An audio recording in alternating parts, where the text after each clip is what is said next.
बहुत बहुत स्वागत है सभी लोगों का पेपर हैकर यूट्यूब चैनल में। और आज के इस वीडियो में देखने वाले हैं जो भी छात्र बीए फर्स्ट सेमेस्टर में हैं उनके लिए हम पॉलिटिकल साइंस का पेपर लेके आए हैं। इस पेपर का नाम हो जाएगा, सिंपल तरीके से आपको पता होगा, इस पेपर का नाम है कि भारतीय राष्ट्रीय आंदोलन। भारत में जितने भी राष्ट्रीय आंदोलन हुए थे और उनके भारतीय संविधान मतलब भारत के संविधान के बारे में बताया गया है और भारत के अंदर जो भी राष्ट्रीय आंदोलन हुए थे उनके बारे में आपको एक्सप्लेन करने के लिए उनसे रिलेटेड क्वेश्चन आपसे बनते हैं इस पेपर में पॉलिटिकल साइंस में। जो भी छात्र बीए फर्स्ट सेमेस्टर में है और जिनका भी MJPRU रोहलखंड यूनिवर्सिटी बरेली है उनके लिए मैं मोस्ट इंपोर्टेंट क्वेश्चन लेके आया हूँ जो आपके पेपर में छप रहे हैं। आप इन क्वेश्चनों के अलावा कुछ और क्वेश्चन पढ़ने की जरूरत नहीं है। मैं आपसे वादा करता हूँ कि आप 2022 के एग्जाम में 85% प्लस लाएंगे, मतलब कि आप टॉप करने वाले हो, टॉपर बनोगे 2022 के पेपर में।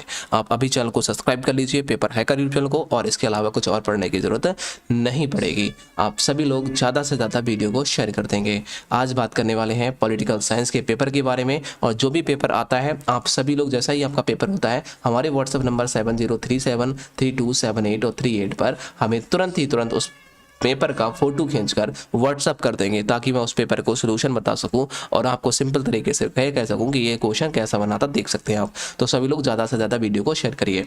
और आपको ये तो पता होगा कि आपका वेरी शॉर्ट क्वेश्चन 5 क्वेश्चन बनते हैं। आपके शॉर्ट क्वेश्चन की बात करें तो आपके 2 क्वेश्चन बनते हैं, लॉन्ग क्वेश्चन बेटा 3 क्वेश्चन बनते हैं। टोटल आपको 10 क्वेश्चन करने होते हैं। 14 क्वेश्चन आपसे दिए होते हैं टोटल पेपर में और 10 क्वेश्चन उसमें से करने होते हैं। अब मैं बात करूंगा पहला क्वेश्चन आपको क्या पढ़ना चाहिए यदि आप पॉलिटिकल साइंस ले रखा है। पॉलिटिकल साइंस में सबसे इंपॉर्टेंट है कि जो प्राचीन भारत है उसमें हमारा वर्तमान में जो भारत है उसकी राजनीतिक विशेषता क्या है, ठीक है, उनके लक्षण के बारे में आपको बता देना है। मतलब राष्ट्र कह सकते हैं राजनीतिक चिंतन की विशेषता के बारे में। अब भारत देखो, दंड क्या है, दंड क्या होता है आप जानते हैं, सजा जैसे देना, प्लेसमेंट बोलते हैं ना, तो सजा देना। दंड क्या होता है, कितने प्रकार की भारत के अंदर दंड दे रखे हैं, तो हमारे संविधान में दंडों के जो हम दंड दे सकते हैं हमारे तो वो हम 5 प्रकार के दंड दे सकते हैं, ठीक है। पहले 6 प्रकार के थे, एक दंड को हटा दिया गया है, तो वो चीज़ हमें याद करना है। ये क्वेश्चन मोस्ट इंपॉर्टेंट है, जिसे कहते हैं मत्स्य न्याय क्या होता है, धर्म क्या होता है, राजधर्म किसे कहते हैं, और नीति शास्त्र क्या होता है। ये जो मैं क्वेश्चन आपको बता रहा हूँ, इसके अलावा कुछ और मत पढ़ना। मैं आपसे वादा करता हूँ कि 85% प्लस आपको मिलेगा, पर 2022 में आप टॉपर करने वाले हो, टॉपर बनने वाले हो। तो चैनल को अभी सब्सक्राइब कर लीजिए पेपर हैकर को। अब देखो दूसरी बार में हमें क्या याद करना है, समझ लेना मेरे ध्यान से, चुपके से देख लो ये वीडियो। अब यहाँ क्या करना है, भारत में राष्ट्रवाद का देखो, राष्ट्रवाद जो है ना, विकास कैसे हुआ था भारत के अंदर, राष्ट्रवाद का विकास कैसे हुआ। राष्ट्रवाद का मतलब होता है सब लोग एक कैसे हो गए, बताइए, ये आपसे पूछता है, ठीक है। उसका कारण क्या था, देखो उदय होने का कारण क्या था। उसके बाद में आता है भारतीय राष्ट्रीय आंदोलन, मोस्ट इंपोर्टेंट है, इसके कारण क्या थे। आप ये देखेंगे स्वदेशी आंदोलन क्या होता है, मैं जो छुड़वाने का होगा वो मैं आपको छुड़वा दूंगा, आप ध्यान से सुनते रहिए। और 1885 में राष्ट्रीय कांग्रेस की स्थापना, जो राष्ट्रीय कांग्रेस की स्थापना हुई थी 1885 में, वो कैसे हुई थी, ठीक है। और आपको ये क्वेश्चन देखना है, असहयोग आंदोलन में महात्मा गांधी की भूमिका क्या रही है, महात्मा गांधी की भूमिका क्या रही है। और अभिज्ञ जो आंदोलन था, दांडी यात्रा की गई थी, वहीं उसके परिमाण, उनके घटक के बारे में आपको मोस्ट इंपोर्टेंट है, ये ध्यान लेना कि घटना कौन कौन सी हुई थी, ठीक है, अवज्ञा आंदोलन में। उसके बाद में आता है भारत छोड़ो आंदोलन, 1942 में हुआ था ये, इसके कारण क्या थे, उपलब्धियों के बारे में आपको याद कर लेना है। उसके बाद में भारत का विभाजन कैसे हुआ, भारत का विभाजन आपको पता है, भारत और पाकिस्तान अलग अलग हो गए थे, तो ये भारत का विभाजन हुआ था। अब बंगाल का विभाजन भी बहुत ज़्यादा पूछा जाता है, बंगाल का विभाजन भी याद कर लेना, लास्ट में क्वेश्चन बताऊंगा। आप जानते हैं प्रस्तावना किसे कहते हैं, तो देखो प्रस्तावना यहाँ बोला गया है कि भारतीय संविधान के स्रोत के बारे में। स्रोत का मतलब होता है जो भी हमारे मौलिक अधिकार है, मौलिक कर्तव्य, नीति निर्देश तत्व है, भारत मौलिक अधिकार और संविधान में संशोधन की प्रणाली है, तो ये दूसरे देशों से लिए गए हैं।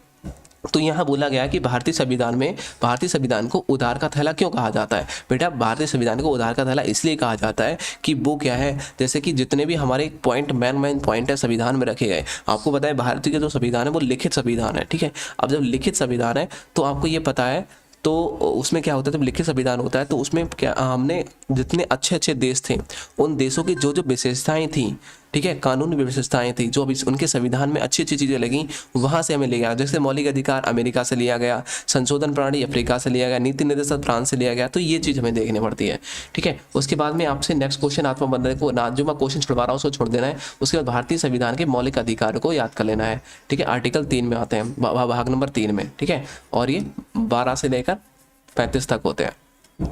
ये देखिए मौलिक कर्तव्य क्या होते हैं, नीति निर्देशक तत्व क्या होते हैं। नीति निर्देशक तत्व का मतलब होता है ये नीति निर्देशित तत्व का मतलब नीति निर्देशित सिद्धांतों का वर्णन करना होता है। ठीक है, ये आप देखेंगे। ठीक है, ये भाग नंबर 4 में दे रखे हैं और मूल कर्तव्य भाग नंबर 4 के काम में दे रखे हैं। ये 36 से लेकर नीति निर्देशित तत्व जो होते हैं वो आर्टिकल 36 से लेकर, याद रखना, आर्टिकल 36 से लेकर 51 तक होते हैं। 51 के काम में जो है वो मौलिक कर्तव्य दे रखे हैं। ठीक है, इस तरीके से आपको याद कर लेना, मोस्ट इंपोर्टेंट है।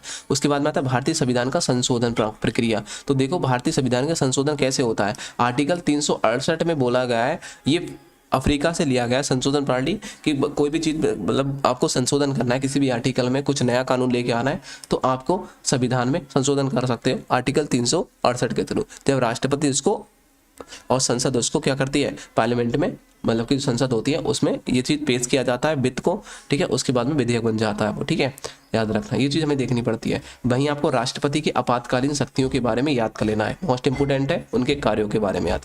ठीक है, उसके बाद में प्रधानमंत्री की शक्तियाँ क्या होती हैं याद करेंगे, और राज्यपाल की शक्तियाँ क्या होती हैं याद। खिलाफत आंदोलन इस मोस्ट इंपोर्टेंट है, खिलाफत आंदोलन को आपको रट के जाना है। उसके बाद में आता है विधानमंडल क्या होती है। विधानमंडल की शक्तियाँ हम जानते हैं, विधानमंडल दो चीज़ों से मिलकर बना होता है, विधान परिषद विधानसभा से, और संसद किससे मिलकर बना होता है, राज्यसभा, लोकसभा और राष्ट्रपति से मिलकर संसद बना होता है।